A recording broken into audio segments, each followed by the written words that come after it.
Welcome you back once again in geological knowledge. So as you know that we are dealing with the very important topic or very important part of our objective geology series, that is the physical properties of minerals, or basically we can call them mineralogy section, in which we have discussed 4 or 5 videos which are wholly dedicated to the physical properties of minerals, in which we have discussed the electrical properties, the physical properties like uh, hardness, fracture, cleavage, tenacity, odor, as well as the some electrical properties like uh, sorry electrical properties, as well as the magnetic properties, also the phosphorescence, fluorescence, and okay. So that was very important discussion for the exam point of view. And now we will move over to the next chapter, and that is very also important for the exams. That is the common mineral groups. Okay, and the questions generally asked from the exam point of view. So these are very important for the silicate minerals, especially the silicate minerals. Okay, so firstly we will start our discussion with the silicate minerals. Okay.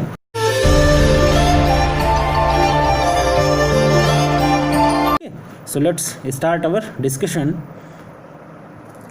So this will be the first part, and topic being the formation and the descriptive study of the minerals, and this will be the first part, and this first part is dedicated to feldspar group.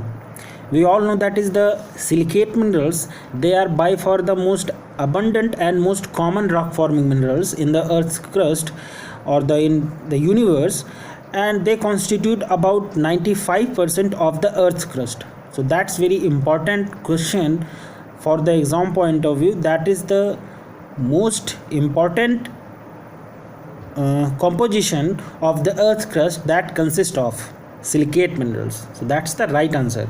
And the important silicate minerals, if we talk about, so the most important and the most percentage carrying group, that is feldspar group, and other ones are feldspathoid, quartz, pyroxenes, amphiboles, micas, and olivines. Okay, and if we talk about some other mineral groups which are described here, they are garnet, chlorite, and serpentine, aluminium silicates, calcium minerals, and some are other minerals. Okay, so that will be the pattern of our discussion. We will discuss one by one mineral group, the important questions from the objective point of view. Okay, so the first question deals with which mineral group is abundantly found in the earth's crust. So the very first question is very basic and very important. This question has already been asked in the exam point of view, in the exams previous. If you see the previous papers of each and every exam, whether you go for the JAM or BHU PET or other entrance examination for the postgraduate admissions, so there this question has already been asked. So options being mica group, feldspar group, oxide group, or the silicate group. So the feldspar and the feldspar in American technology, so its spelling is little bit different. Okay, so feldspar, and in American standard it's written as feldspar. Okay, so D is silent. They are the most prominent group of minerals, making more than 50% by weight crust of the earth up to a depth of 30 kilometer. Okay, so they make more than 50%. Okay, so the correct option here is option B, feldspar group. Next one is feldspar is found abundantly or in majority in which kind of rock? Igneous rocks, sedimentary rocks, metamorphic rocks, or the fossil rocks. So we are all familiar that is feldspar occur chiefly in the igneous rocks, and more than 60% if we talk in terms of percentage. So if in igneous rock the 60% feldspar is there. Okay, if we sum up that 100% of feldspar in the all these three rock types, so igneous rocks they consist of 60%, and sedimentary as well as metamorphic rocks they contain the remaining 40%, and but also occur in good proportion in the metamorphic rocks. Okay, so it's not the very defined, or it's not hard and fast rule that only in igneous rocks feldspar will occur. Feldspar can occur also in metamorphic rocks as well as in the sedimentary rock. But the question being that feldspar is found abundantly or in majority in which kind of rock. So you have to understand the question, that what is the question relies upon. So that is the majority of rocks. Okay, so the option being igneous rocks. But we have discussed that is in metamorphic rocks, and the feldspar are also found in some sedimentary rocks like arkose as well as gravachy.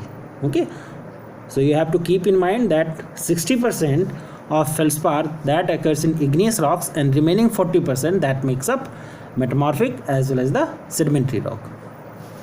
So the correct option here is option B. Next one is the chemical composition of feldspar group is generally known as. So if we talk about the basics, the feldspar group, the basics of feldspar group. So feldspar, they are the most abundant of all minerals. We have already discussed, and they fall basically in two types of categories, or two series there are. Potassium sodium feldspar, which are also known as alkali feldspar, and another one is calcium sodium feldspar, that is known as plesioclase feldspar. You would have already studied about the feldspar, but their classification is the alkali feldspar and the plesioclase feldspar. And all the feldspars, they show closely related physical properties. So it's very often very different, very difficult for one to understand that basic differences, that whether it's a alkali feldspar or it's a plesioclase feldspar. If we talk about the potash feldspar, so cave feldspar, that is also known as potash feldspar. Okay, the important members of this group, that is cave feldspar, these are orthoclase and microcline, and each of these, they have the composition of KAlSi3O8. We will discuss in the coming slides. So composition being potassium aluminium silicate, or in formula we can say KAlSi3O8, but orthoclase crystallizes in the orthorhombic system and microcline in the triclinic system. So crystal system varies, but their composition is potassium aluminium silicate. And potash feldspar, they alter readily into the clay minerals, especially kaolinite. We have discussed previously in somewhere in a very video, I don't remember the exact video, but we have discussed about this statement, that is potash feldspar, they alter readily into clay minerals, and the important clay mineral, that is kaolinite. And if we talk about the plesioclase feldspar, so the plesioclase feldspar, they form a complete series, solid solution series we can say, from pure albite, that is sodium aluminium silicate, to pure anorthite. Okay, that is calcium aluminium silicate.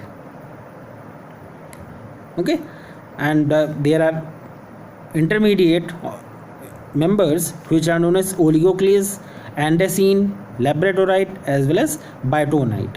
Okay, so the question being the chemical composition of feldspar group, that is silicates, oxides, aluminosilicates or the aluminates.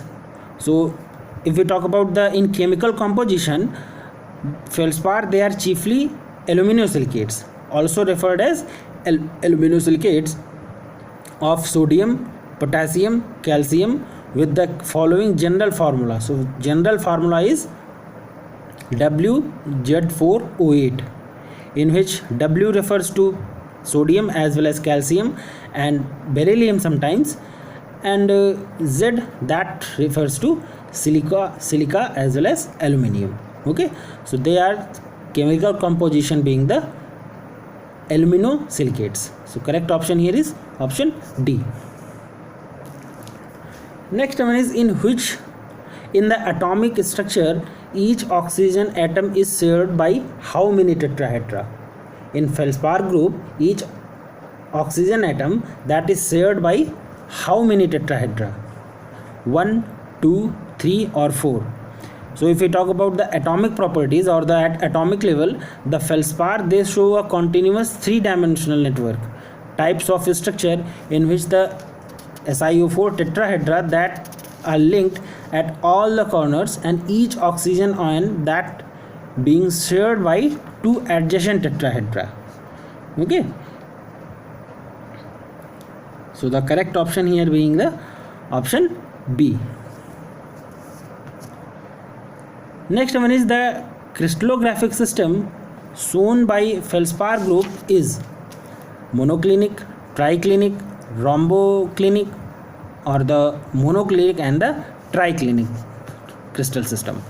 So we have the feldspar group of minerals, they crystallizes only in two main crystallographic system, that is the monoclinic as well as the triclinic system. And in fact the plesioklase division of feldspar, they crystallize only in the triclinic system.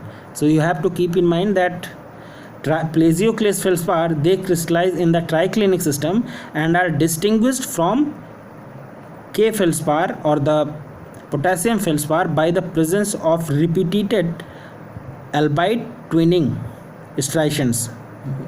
Okay, so they are distinguished from the potash feldspar by the presence of very fine repeated albite twin striations which are visible on the cleavage surfaces.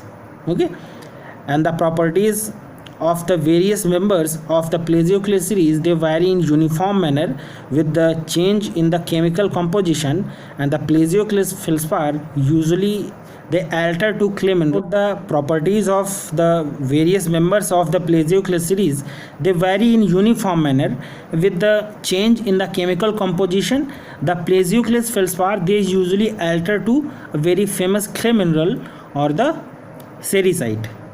Okay, which is fine grained micaceous material. Okay, so that's the physical properties. But here the question that is related to the crystallographic system, so that is the triclinic as well as the monoclinic system. But you have to keep in mind always that plesioklase feldspar, that occurs only in the, or that crystallizes only in the triclinic system. But potash feldspar, as we have already discussed, it can occur in the orthorhombic as well as the monoclinic as well as the triclinic system. Okay, so the correct option here being the option D. Next one is how many groups are the feldspar mineral classified into on the basis of the chemical composition. So it's very easy question, we have discussed it. That is the two types. So feldspar, they are classified both on the basis of the chemical composition as well as also on their mode of crystallization. So chemically feldspar fall into two main groups, that is the potash feldspar and the soda feldspar, soda lime feldspar we can call them. Okay, so correct option here is being the option B, 2. Next question deals with the feldspar minerals are free from iron and magnesium or iron and magnesium. So we have to keep in mind that is the silicate minerals, they are basically lighter in weight, lighter in color, very light in color. But the darker minerals, so they have darker minerals means they have iron as well as the magnesium in their content, that's why they impart a dark color. But if we talk about the major silicate minerals, so they impart generally light color. So feldspar group of minerals, they are generally light in color because of the absence of iron and the magnesium. Okay, so that's very important question for the exam point of view.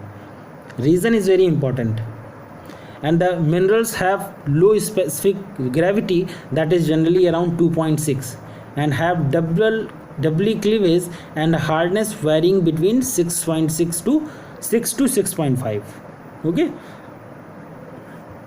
so the correct option here being that is option D, iron and magnesium. Next question is, what is the chemical composition of orthoclase? KAlSi3O8 or KAlO8 or the CaAlSi3O8 or the CaAlO8. Okay, so it's very important and very easy also for one to remember, that is potassium aluminum silicate. So if you know the chemical composition, so you can understand. So for example, if you know the chemical composition, the chemical name of that mineral, so from the chemical name you can identify or you can guess that what will be the formula, chemical formula of that mineral.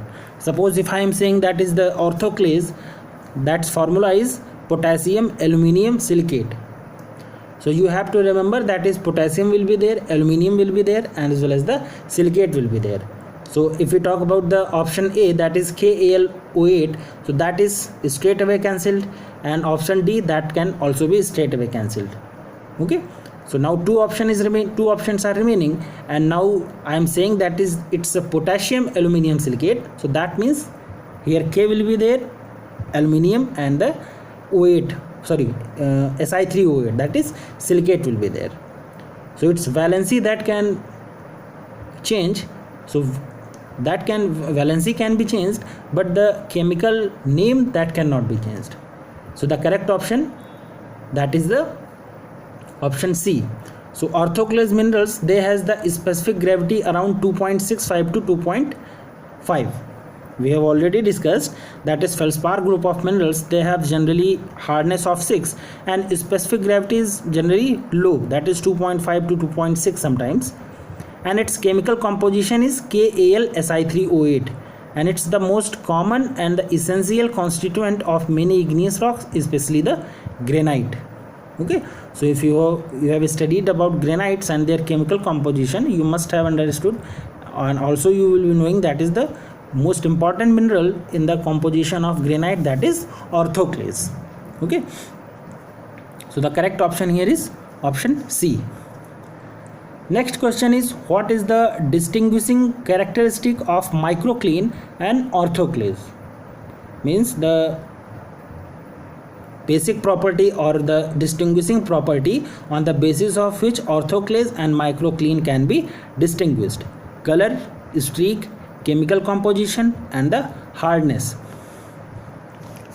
So both orthoclase and microcline, they have the same color, but microcline that gives white streak, whereas orthoclase doesn't give any streak. Okay, and their color is generally green in color, but if we talk about the streak, so that is microcline has white streak, whereas orthoclase doesn't provide any type of streak. And chemical composition as well as the hardness, they are almost same for the both the minerals. That's why it's very difficult for one to understand or to distinguish between these two minerals whenever in the field. Okay, so streak is the only option from where you can identify. Okay, and if we talk about another distinguishing property, so that is the crystal system. So crystal system also varies.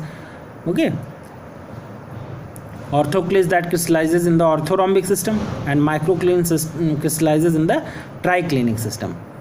Okay, so correct option here is option B, that is streak. Next one is, which of the following is not true about the plesioclase? So there are four statements given in terms of about plesioclase. So it is composed of potash mainly, it's composed of either sodium or the calcium or the aluminum, and it's of massive or the crystalline structure. It gives two sets of cleavage. So four statements are there, and you must have been knowing that is it's. So if we talk about the first option, that is it's composed of potash mainly, so that's not true. It can be potash feldspar, means chemical composition, there may be potash in the composition, or there may be calcium in the composition and sodium also in the composition. So the first statement, that is it's composed of potash mainly, so that is the wrong option. So plesioclase is usually composed of either sodium, calcium, or the aluminum, or there may be combination of them. So potash is present in orthoclase and not in the plesioclase. Okay, and the remaining three options, as you can remember, so it's the composition, it's composed of either potassium, sodium, and the calcium, as aluminium, we all know, and its massive or crystalline structure, that is also true, and it gives two sets of cleavage, that is also true. Okay, so that is the correct option here is option A. Next one is microcline can be easily distinguished from orthoclase. So the statement being given here, microcline can be easily distinguished from the orthoclase, whether it's true or the false. So this question we have already discussed in the previous slide. So microcline mineral is not easily distinguished in hand specimen from the orthoclase except when perfectly crystallized. Okay, so that's the option B is the right answer, means the statement given here, that is false. Okay, so this was our discussion about some very important and basic properties, especially of feldspar group, in which we have discussed the chemical composition, their physical properties like cleavage, okay, hardness, specific gravity, and their color also. Okay, and in the next video we will talk about some other families like quartz family and silica family, garnet family. Okay, thank you.